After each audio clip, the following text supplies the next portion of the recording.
Duke after that Florida State loss. I mean, they're packed. Their ACC hopes. They still have hopes of winning the ACC. They sit at 5-2 in the season.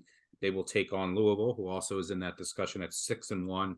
From a spot perspective, this is a pretty decent spot for Louisville. They're getting Duke, in its second straight road game after Florida State, a game that Duke actually led 20-17 before Riley Leonard went out with an injury.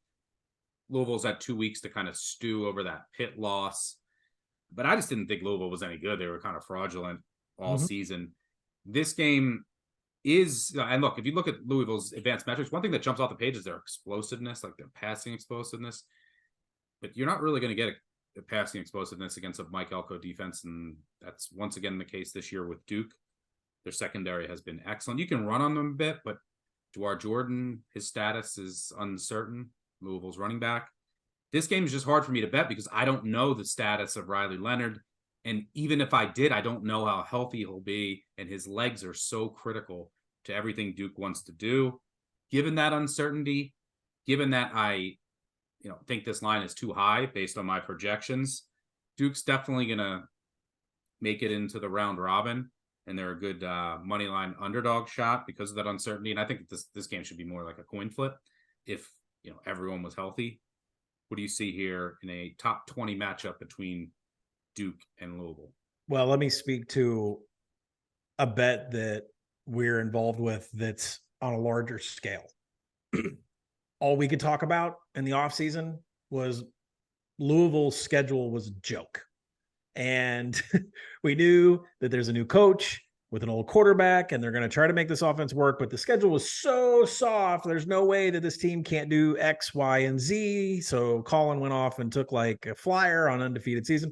Listen, the big bet that all of us got before the season started was Louisville on the win total.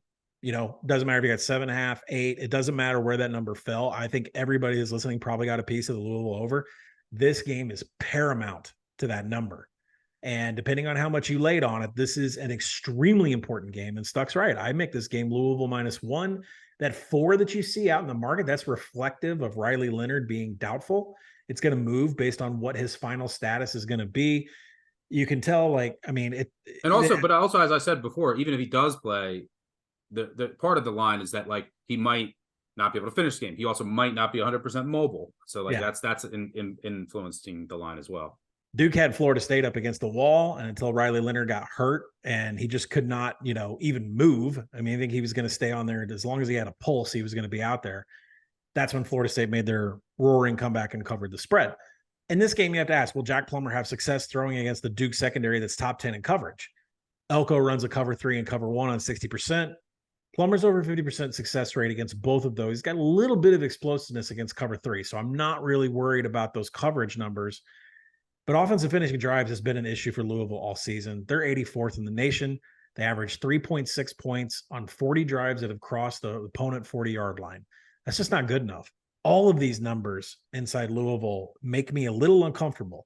The fact that they're 129th in passing downs on defense, defending explosives, that's a little scary no matter who we get at quarterback for Duke. So I agree with you, Stuck.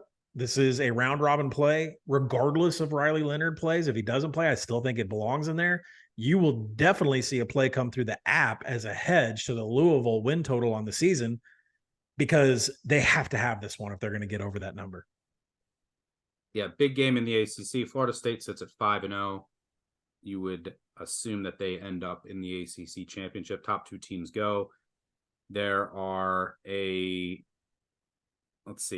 currently 4 teams with 1 loss. Virginia Tech, don't see them getting there.